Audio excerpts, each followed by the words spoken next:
Okay, I know why everybody is here. So let's get into what we're going to cover tonight.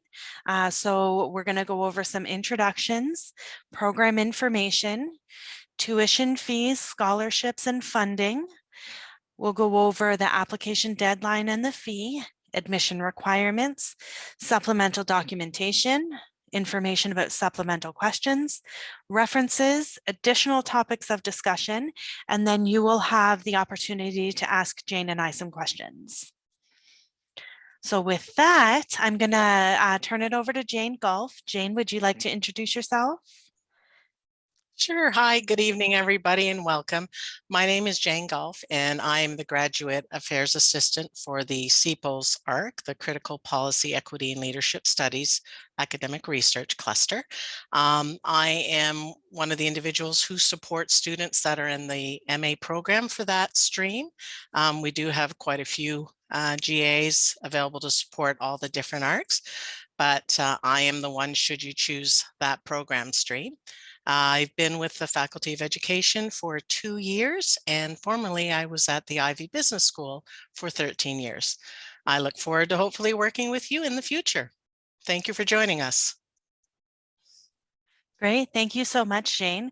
So I'll introduce myself. I'm Allison Watson. I've been at the Faculty of Education for about 8 years now. I started my working career at Western in this faculty, and I just haven't left. I've always felt like I was challenged in my position, and I just haven't had the desire to leave. We are back on campus because of the pandemic. We were, like everybody, we were at home for a while, but we have returned to campus. So all of our classes are on site. And I do have to say that I miss being at home, and my cat also misses me being at home. She was very upset when I had to come back to work.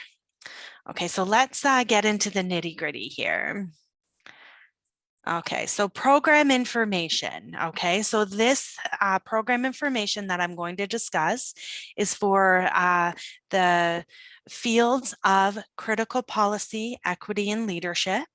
Okay, applied linguistics and curriculum studies. Okay, so if you're here for the School and Applied Child Psychology program, you can plug your ears right now. Also, for those people who just joined us, I do want to let you know that we will not be reviewing the Master of Arts in Counseling Psychology program information. That is a different webinar. And if you would like information about the Counseling Psychology program, please send me an email at info.graded@uwo.ca, and I can let you know how to access that webinar. Thank you again, Jane, for putting that in the chat for the newcomers.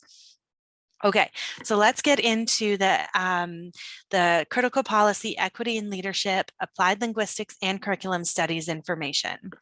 So this is a 2-year full-time on-site research intensive degree.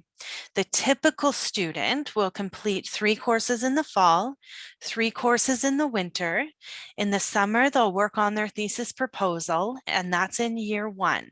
I always like to tell students that I don't get the summers off, so neither do you. Okay, and at the bottom here, please note the MA in the field of school and applied child psychology will have a different program progression. So I will be going over that in a few slides.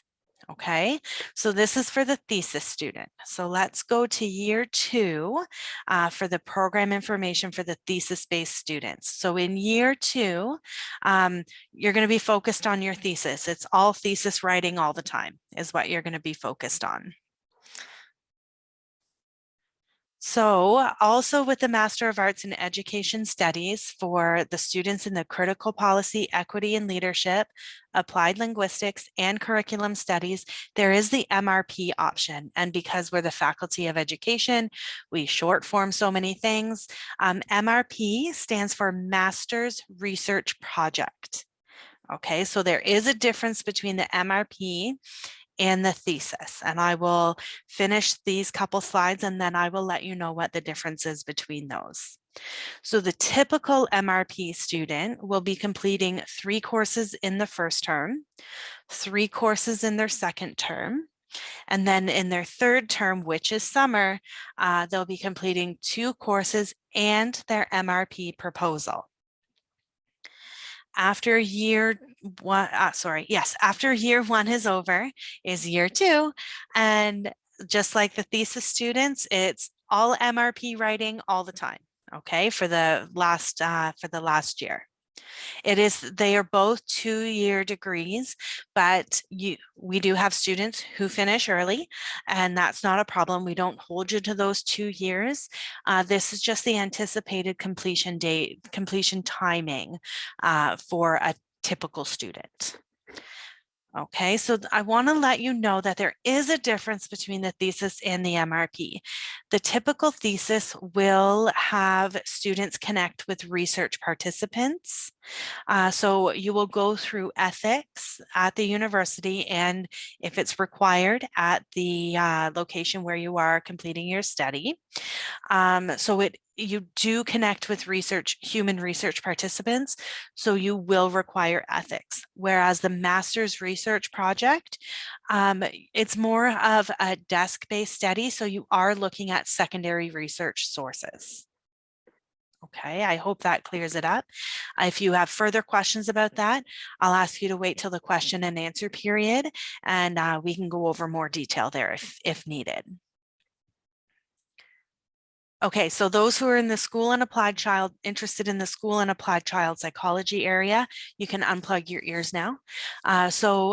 Just like the other fields of study, this is a 2-year full-time research intensive degree, and students do complete 3 courses in the fall, 2 courses in the winter. In the summer, you're going to be focused on your thesis proposal. Okay, and then you move into year 2. So in the fall, you're taking 1 course, and then the rest of the time, and as well as your thesis, and then your last 2 terms, you're working on your thesis. Okay. We do receive a lot of questions about tuition fees, and I want to let you know that tuition fees are set each year by Senate, and then they're published to the Office of the Registrar's fee schedules webpage. Okay, fees are assessed once each term, so fall, winter, and summer. And also, unfortunately, we can't provide an exact amount for tuition costs because tuition does increase by up to 8% every academic year. Further to that, so the program, like I said, is 2 years on site. It runs from September to August every year.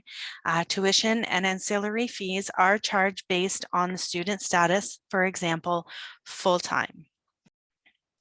So MA funding, moving to funding information, successful applicants will automatically be considered for an entrance scholarship. Amounts of these scholarships do vary by the academic research cluster. You're going to hear that if you are a student, and we, again, short form everything. So academic research cluster, or ARC, is what we call them. The application process for the scholarships are described in the following link. I am going to give some more information about scholarships, but for the scholarships for each of the ARCs, applicants are automatically considered. There's nothing additional that you need to do. So other funding information or funding scholarships, we have external funding sources. So that would be OGS, or the Canadian Graduate Scholarship at the master's level. Also, the Faculty of Education has a couple internal scholarships available for students who are living with disabilities, and another scholarship for Indigenous students. And information can be found at that link. And again, I'm going to send out these slides, okay? We are the Faculty of Education. I had to throw a pop quiz in here. So here we go. Question 1, how many terms per year are students enrolled in? Is it 1, 2, or 3? Great, thanks everybody. It is 3. Okay. Who likes cats the most? Is it myself or Jane? That's pretty obvious, I know, right? Thank you so much, everyone. Okay, so deadlines for the applications. So those who are applying to the School and Applied Child Psychology, your application deadline is January 15th. Okay, so January 15th. And the people who are applying to the Critical Policy Equity and Leadership program, you will be required to submit your application by February 15th. And then we have the Applied Linguistics and Curriculum Studies program. The deadline is March 15th. However, the admissions committee is going to look at the applications for these programs in 2 rounds. So the first round is going to be on February 1st, and then they will look at the applications after the deadline again. Okay, so I want to let you know that this is very important. Your application will only be considered by the admissions committee if every part of the application is in. Okay, so that is all supplemental documents, including your references. If your references have not submitted their report, your application is considered incomplete and it will not be reviewed by the admissions committee. It is the applicant's responsibility to ensure that their application is fully complete by the application deadline. Okay.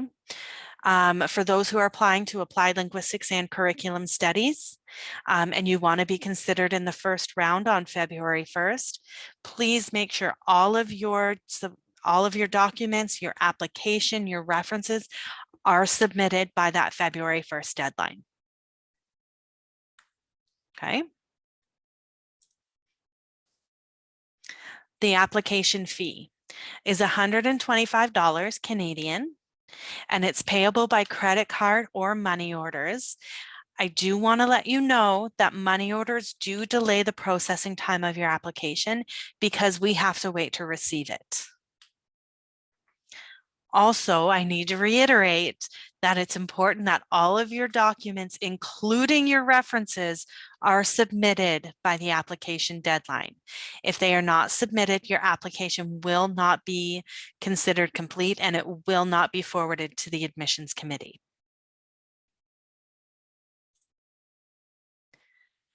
So our admission requirements. So this is for applied linguistics, curriculum studies, and critical policy, equity, and leadership fields.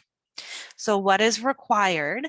The admissions committee will be looking for a 4-year degree, which is 20 full courses or the equivalent from an accredited university. We're looking for a minimum of 70% or equivalent in the final 2 years of study. So those are required. And then what is recommended is that you have an honors degree, a qualification leading to certification as a teacher, for example, the Bachelor of Education in Ontario, and a minimum 1 year of teaching experience or experience within the field of education. So these are recommended. They are not requirements, just recommended for the application. I do want to let you know that we have a couple notes and exceptions. Bachelor of Education and AQ course grades are not used when calculating admission averages. Okay. Also, applicants with 3-year degrees will be considered on a case-by-case basis. If there's space available as well, there could be a condition placed on your offer of admission. Okay, so here it is. If an applicant does not meet the minimum requirements, such as an average below 70 or only has a 3-year degree, you may be offered probationary status with conditions. More information will follow in your offer of admission, though. Your offer of admission will outline all conditions on your offer.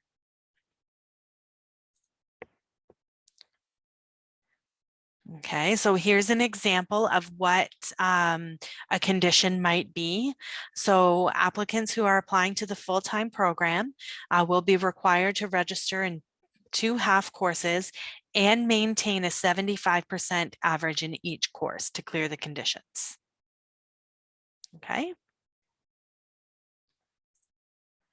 So next, the admission requirements for those who are interested in school and applied child psychology. So we're looking for a 4-year honors degree, that's a requirement, with a major in psychology from an accredited university, an undergraduate thesis or equivalent research and writing experience, a half credit course in undergraduate stats or quantitative research methods,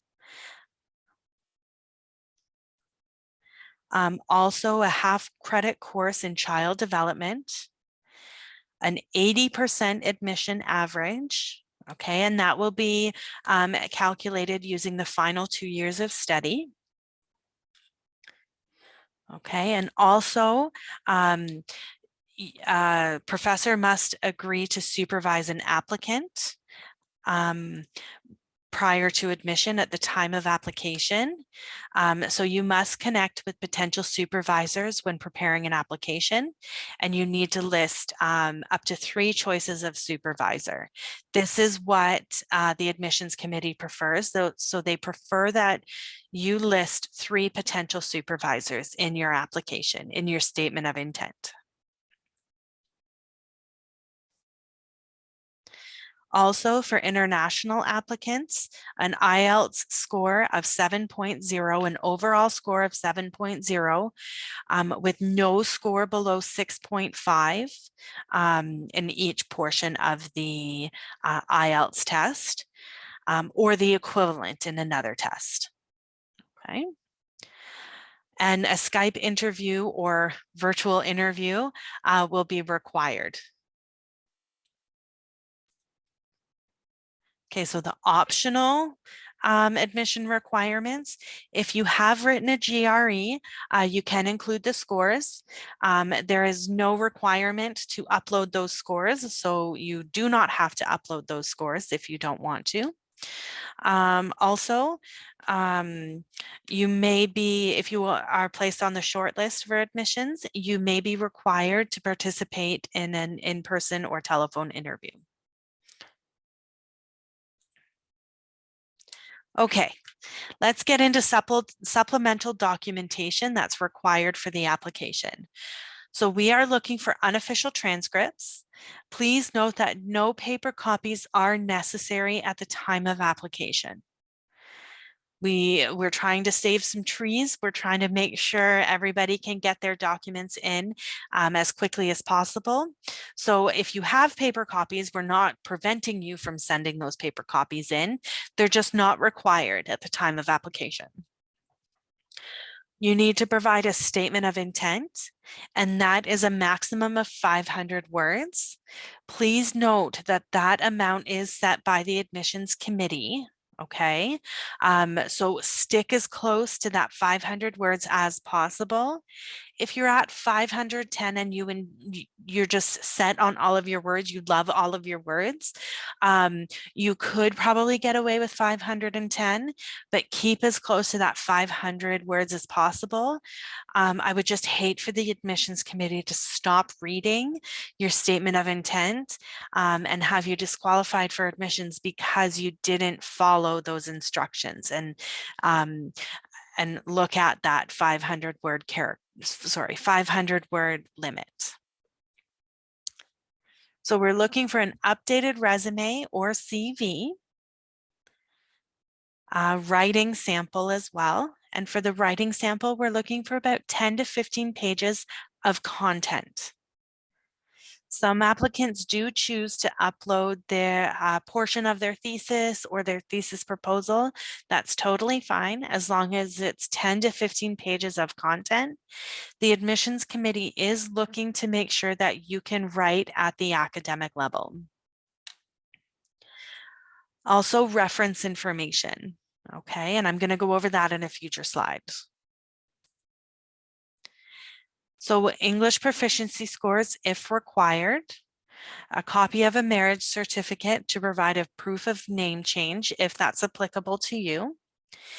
And if you are born outside of Canada, you must either provide proof of Canadian citizenship, landed in immigrant status, or permanent residency, or provide your study permit and student visa when you arrive in Canada.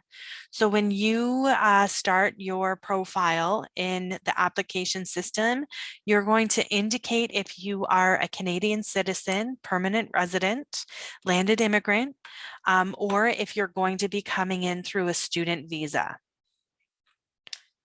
And also any other information that you want the admissions committee to know about you. Okay. And that can be submitted electronically on your application. So here's some more information about references. So you need to provide 2 academic references. I do want to say we are not completely heartless at the Faculty of Education. If you have been out of school for a while and can only get 1 academic reference and the other has to be professional, that's totally okay. As long as you get, because you're coming into an academic program, you should have a minimum of 1 academic reference. You'll need to provide the full name, place of employment, and professional email address of the referee. Also, please keep in mind that as soon as you click on Save or Next in the application, your references will immediately receive an email. There's no delay between when you click Save or Next in the application. You don't get a bit of time to think about it. It's immediate. So supplemental questions, we do ask some supplemental questions in the application. We would appreciate if you would fill that out for us. So we do ask questions that will assist the admissions committee in completing the assessment of your application. And we want to make sure that your application is assessed fairly. So please take the time and answer those questions that are in the application. And we've got another pop quiz here. Second and final round here. At the time of application, are you required to send in paper copies of transcripts? Yes or no? That's right. So if you are admitted to the program, you will receive instructions for how to submit your official paper copies of your transcripts. And the second question, when will your references receive the request to fill out their information? Immediately, within a week, or within a month? Great. Thank you, everybody. Thanks for participating. Okay, so I want to thank everybody for RSVPing to the session. I had the idea to start to ask what you would like covered in the session. I think I hit on everything. A few of these didn't fit with any of my topics, but I did want to go over them. So supervisor selection, I did go over the supervisor selection for the MA in the field of school and applied child psychology. If you are interested in one of the other programs, applied linguistics, curriculum studies, or critical policy, equity, and leadership, you should connect with a potential supervisor. It will make your application significantly stronger if you list a potential supervisor in your application. Okay, it is not required for those programs, those 3 programs, but it does make your application stronger. So I do also want to let you know that if you do have a potential supervisor in place, that does not guarantee admission to the program. So what I mean by that is it does make your application stronger. However, you still have to go through, your application will still go through the admissions committee for review. Okay. I did actually go over research project versus thesis. I forgot that I included it on this slide. So just to reiterate really quickly, the research project, the master's research project, that's more of a desk-based study. It's looking at secondary research sources. Whereas the thesis, you typically go out into the field, connect with research participants, and go through an ethical clearance process. So I do want to say we did not cover anything in this webinar about the counseling psychology program. There was a separate webinar for that. And if you need that instructions for how to get to that webinar, please send me an email. My email address is info.graded@uwo.ca, and I can let you know where that webinar lives. And if I know Jane well, she's typing my email address in the system for me. I've worked with Jane pretty closely, so I know her face. I know her facial expressions. So yes, Jane put that in there. Thanks, Jane. So info.graded@uwo.ca. Also, for questions about our MPED program, I have an upcoming webinar for that. It's going to be on December 7th, and it is from 5 to 6 p.m. Eastern Time. So I hope you can join me for that if you're interested in one of those programs. English proficiency exemption requests. These are granted in exceptionally rare circumstances. We do have a process for how to request the English proficiency exemption. So if you could email me at info.graded@uwo.ca, we do have a process and I will outline what that is. Also for study permit and student visa questions, I am not the person to answer those questions. I do not have that expertise. Jane does not have that expertise. She's over here on my screen. Jane does not have that expertise. You need to connect with Western International. They will set like a personal appointment with you if required for you to ask questions. Western International has people who are dedicated to learning all about the visa process for our international students. We would hate to give you incorrect information, so please connect directly with them. Okay, we have no information about student visa and study permits in this department. Okay. And now it's time for questions from you. So I am going to bring the chat back so you don't have to speak into your microphone. That's not a problem. So if you would like to ask a question verbally, please feel free to do so. I'm just going to ask that you raise your virtual hand. You should see it on the bottom bar of your screen. I believe it's under reactions and you can raise your hand. So I will bring the chat back, but I do want to say that if you give us a question in the chat, please be patient. We will get to your question. Okay. They come in fast and furious, so we will get to it. We need a little bit of time. Okay, so the chat is active and I see a hand up. So Dan, if you'd like to take yourself off mute and ask your question. Hi. Hello, can you hear me? Yes. Perfect. Thank you very much for that. Very useful information to have before we apply. I just wanted to ask about how the GPA is counted for those who already have a master's degree. So if you already have a master's degree, I'm so excited you asked me this question because I just found this out. So for those who currently have a master's degree, we'll still look at your last 2 years of study. So if you have grades in your master's degree for only 1 year, we will go back to the last year of your undergraduate. Okay. Perfect. Yeah. Okay. Great. Thank you. Thanks, Dan. Okay, so we've got another question here. I'm not sure of your first name. Is it Marzi? Please correct me if I'm wrong. Yes. Hi. Hi. Can you hear me? Yes. This is Marzi actually. I have a question about the intention letter. That's yes. Oh, I think we lost your audio. You said that it should limit to 500 stars. Oh, do you hear me now? Yes. Yes.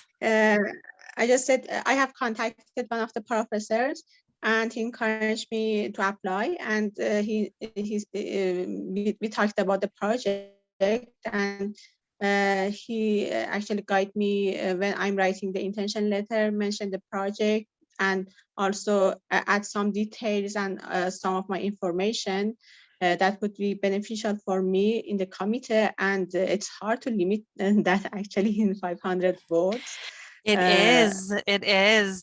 I applied to one of the uh, MPED programs not too long ago, and I like to talk. I had to limit myself to 500 words. It's very difficult, but the committee wants to make sure that you can write succinctly, and provide as much detail in as few amount of words as possible. So like I said, if you're up 510, 515, that's okay, but stay as close to that 500 words as possible. I would just hate for the committee to stop reading your application because you didn't follow that guideline. Thank you. And another question, when the offer letters would be released actually? So we don't have an exact time frame, but we understand that applicants are very eager to hear about their application. Believe me, I was in your shoes not too long ago. We know that applicants are eager to hear about the outcome of their application. So we let the applicants know as soon as possible. As soon as we hear from the admissions committee, we do not sit on the results. We immediately send them to applicants. Okay. Thank you. Great. Thank you. Okay. So we'll take another question. Everybody's so brave today. Hosian, please correct me if I'm wrong. Oh, hello there. Can you Hi. hear me? Yes, we can. Well, there's a kind of connection problem in my area. That's why I prefer not to Oh, turn no. on my webcam. Oh, that's Thank totally you. fine. Thank you for your informative, webinar here. But I've got three questions here, if you don't mind. Of The first course. question is related to my bachelor degree. Well, Mm-hmm. actually, I changed my bachelor university, and I moved to another university, and that's why some courses for 4 terms were transferred to the second university, Okay. as under the name of equalization in my actually transcripts. And totally, in the second university, I studied from 2011 to 2013. So I was asking for the 4 year bachelor degree that you've mentioned as a kind of requirement in your list. So I was wondering if it is acceptable for the actually committee or not, because during my bachelor degree, I have actually participated in my university for 4 years, but my scripts are like this. So So what I'm going to have you do is, this is more of a specific question to you. So I'm actually going to get you to email me this question just because I have so many follow-up things I need to ask you. So if you could direct that question to me by email, my email address is info.graded@uwo.ca. okay, sure. Okay, sure. And the second Okay. question was related to actually Dan's question about the GPA and Mhm. MA. Could you please repeat that answer too for the GPA? Of Because I was course. listening to you, suddenly I got actually disconnected. Oh, no. Okay. So if you have a master's degree, and you're applying to another master's degree, what we will do, and that's the university will do, is we will look at your master's grades. Okay, and if you have 1 year of grades in your master's degree, we will go back to the last year of your undergraduate. So we will still look at the 2 years of study. So Okay. in both cases, you actually consider both MA and BA actually scripts. So you have to supply all of your transcripts, okay? But when Uh-huh. calculating your admission average, we will look at your grades from your master's degree. And if there's only 1 year of grades from your master's degree, we will look at that year's grades, and then we will go back to the Actually, last it year of took your 2 years. bachelor's. Actually, it took 2 years. So I think So uh, it depends on where the grades fall in the academic year. Okay. The first, actually, it took 4 terms, but my actually grades are in term 1, 2, 3. Okay, so in that situation, so years are typically 3 terms. So we Yeah, will one look and a at half year. So we will look at that year, any year where there is grades, we will look at. So if you only Mm-hmm. had grade values in your, like not talking about pass or COM grades, if you have letter number grades, we will look at the first year of your master's and then your bachelor, the last year of your bachelor's degree. Okay, completely Okay, understood. Thank great. you for your answers. Thank you so You're much. welcome. Thank you. Okay, Amanda, I'm going to take your question, and then I'm going to move over to the chat. Okay, thanks. So Thank you. actually, my question is almost the exact same question as Allison's question in the chat. Okay. Whereas her academic reference left the university for one reason and my academic reference retired. And we're both wondering if we can still use that academic reference, even though they don't have access to their institution email anymore. Oh, yes. So if there's no institution email for the reference, we by all means will use a Gmail reference or like a personal email address, but we do prefer that professional email address. But again, we're not completely heartless. We recognize that sometimes it's just not possible. So yes, we will still accept the personal email address. Perfect, thank you. Okay, thanks, Amanda. Thanks, Allison. Okay, so here's a question from the chat, and then Dan, I'll come to you. So should we mention the name of the potential supervisor in the letter of intent? So it depends on the program. So those who are applying to the School and Applied Child Psychology program, yes, by all means, include your top 3 top 3 potential supervisors in your statement of intent. We also have a supplementary question about who you want your supervisor to be. So you need to put it there as well. For those who are applying to the critical policy, equity, and leadership, applied linguistics, or curriculum studies, I recommend saving the space and putting it in the supplemental questions area because those 500 words go really quickly. Okay, Dan, I'm going to take your question now if you'd like to take yourself off mute. Yep, thank you, Allison. Thanks.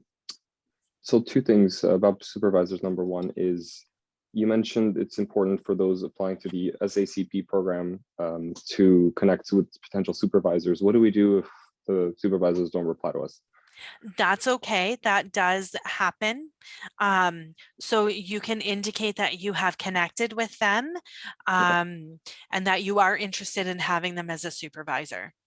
Okay. Perfect. Okay. And then I know each school does it differently, but generally what happens for those that use the research portal to submit their CGSN applications, they automatically get considered for OGS as well. Is that the case for Western as well? Oh, that is a good question. Dan, I'm going to have to ask you to email me that question. They've recently changed the process. I'm not no problem. 100% sure of it right now. That's okay. When I was doing this, it was all paper-based application. So if you send me that in an email, I will get back to you on that. Okay. Not a problem. Thank you so much. Great. Thanks, Dan. Okay, I'm going to go back to the chat for questions. Okay. Okay, so here's another question about connecting with the potential supervisor. Haven't heard back yet. Definitely include their name in your application. That's not a problem. And you can say that you did reach out to the supervisor. Also, you can reach out to them again, give them a little bit of time to respond. They are very, very busy, but make sure you connect with them, introduce yourself, let them know what you're thinking about researching, include your resume or CV, any publications that you have, but you can definitely reach out to them again. Okay, another question here. So how can we have ethics for MA? Is there any course that we have to take? So your courses, you will work with your course requirements if you're admitted with your supervisor, and it will be based on your research. Your supervisor will be helping you through the ethics process, but that's after your thesis proposal or during your thesis proposal time. You need to get through the coursework and then you'll turn to your thesis. Okay, here's another question in the chat. What would be considered as an academic reference? They're a marker for the university. Could the professor there be an academic reference, or would it be professional? That's more of a professional based reference. The academic references will be able to speak to your assignments that you have completed, your personal academics. Okay. Also, they could be your supervisor if you wrote a thesis in either your master's or your undergrad, the person who graded your assignments if you had a TA in your undergraduate degree. Somebody who can, an academic reference would be somebody who can speak to your academic abilities. Okay, so a question about what format should the files be uploaded, PDF or Word? We do prefer PDF files, and for you, you should upload a PDF file. That way nobody can edit your files, okay? Nobody can accidentally delete a word or anything. So I would recommend uploading a PDF document. Okay, here's another question. Regarding the half a credit course in child development, they've taken a psychology course during undergrad. I really hope I say your name right. If I'm wrong, please correct me. Yoki, if you could send me that question in an email, that would be great. I will have to reach out to an academic to get that information from them. I'll fully admit, I'm not an academic. I don't know the ins and outs of all the courses. So send me that information. And my email address is info.graded@uwo.ca, and I'll gladly forward that on and get you an answer. Okay, so someone's saying it's been so long since they were a student. Should they get at least one academic reference, or could they use two professional? Leah, I want you to email me. I want to make sure that you're coming into the right program, just because we do have this program, which is research intensive, versus our Master of Professional Education, which is more professionally focused. So send me an email, but because this is for the Master of Arts in Education Studies, it is a research intensive program. So you should have at least one academic reference, okay? But send me an email because I want to follow up with you, please. Okay. So the IELTS minimum scores for applied linguistics is a minimum overall score of 6.5 with no individual score below 6.0. Okay, again, it's overall score of 6.5 and no individual score below 6.0.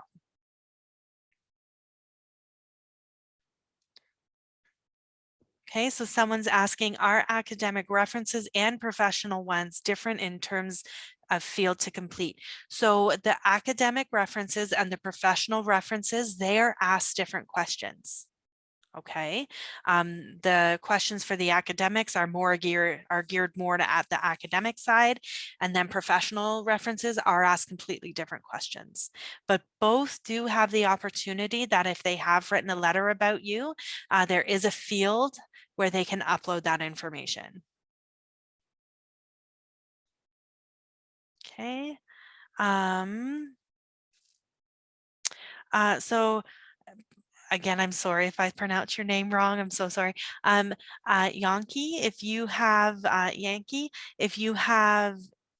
could you please send me an email? I'd like to ask you a few more questions. That would be great about your statement of intent. Okay, I made it through all the chat questions and we got about 10 minutes left. So if you have further questions, please send them in the chat, or if you're brave, raise your hand and I'll definitely address those. Okay, I'm going to stop my sharing. Okay. I want to thank everybody for coming here. Oh, Dan's got another question. Go ahead, Dan.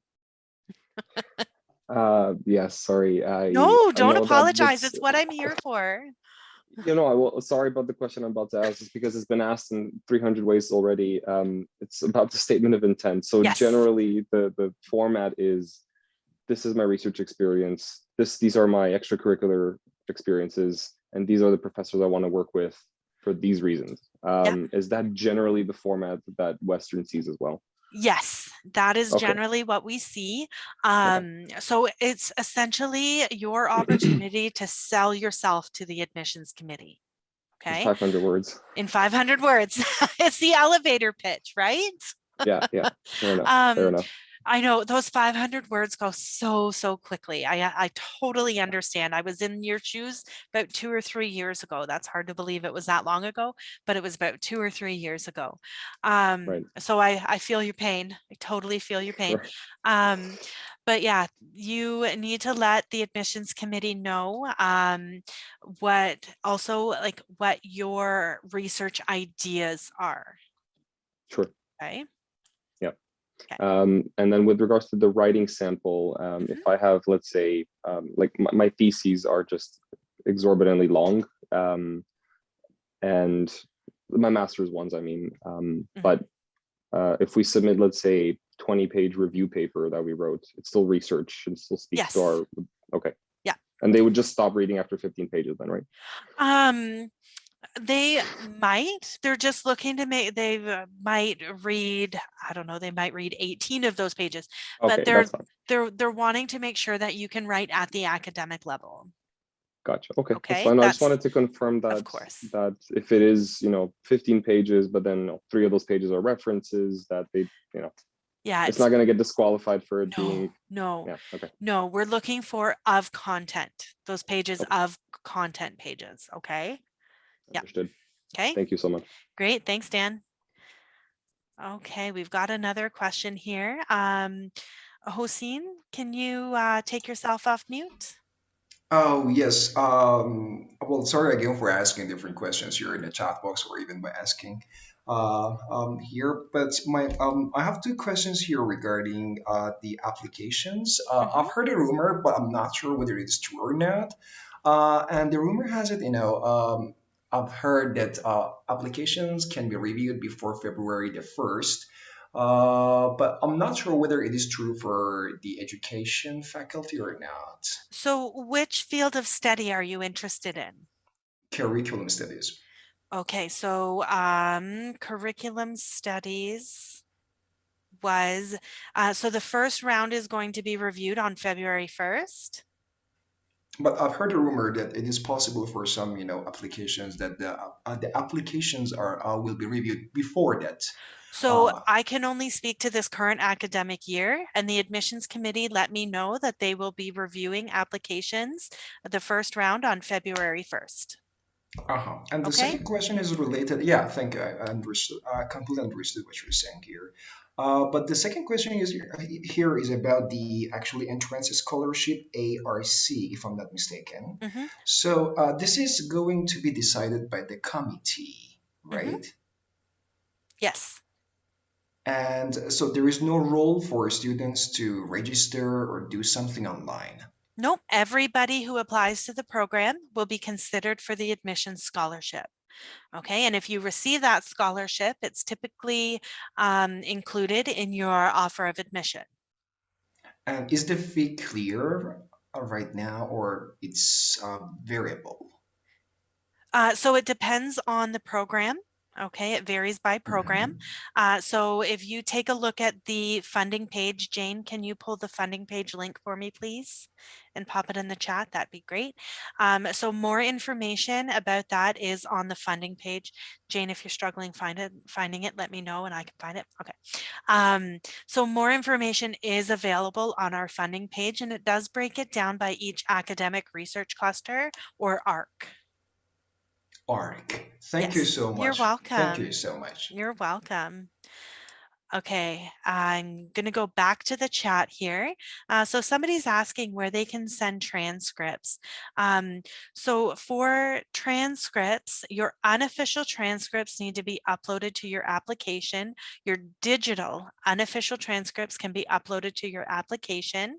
If you have hard or paper copies that you would like to send in, please know it's not required at the time of application, but if you want to send them in, you would actually send them to the School of Graduate and Postdoctoral Studies.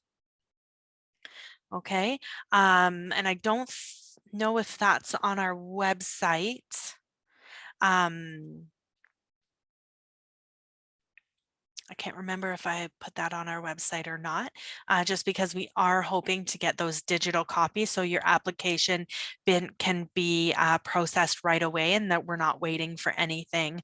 So Sylvia, if you could send me an email, I will get you that address, okay? So my email address again is info.graded@uwo.ca, and I'll get you that address, Sylvia. Okay, I've got another question here. When you're completing the application, it will ask you to enter the information and upload a file. That's in response to someone else. Yes, thank you. Thanks, Amanda. Okay, Jane's got the funding information. Okay, great. Thanks, everybody. I'm conscious of everyone's time. So if you have to go, I totally understand. I won't take it personally. Jane, I'm forcing you to stick around with me to make sure that nobody has any further questions. Okay, thank you, everybody, for coming. Thanks. Oh, here's another question here.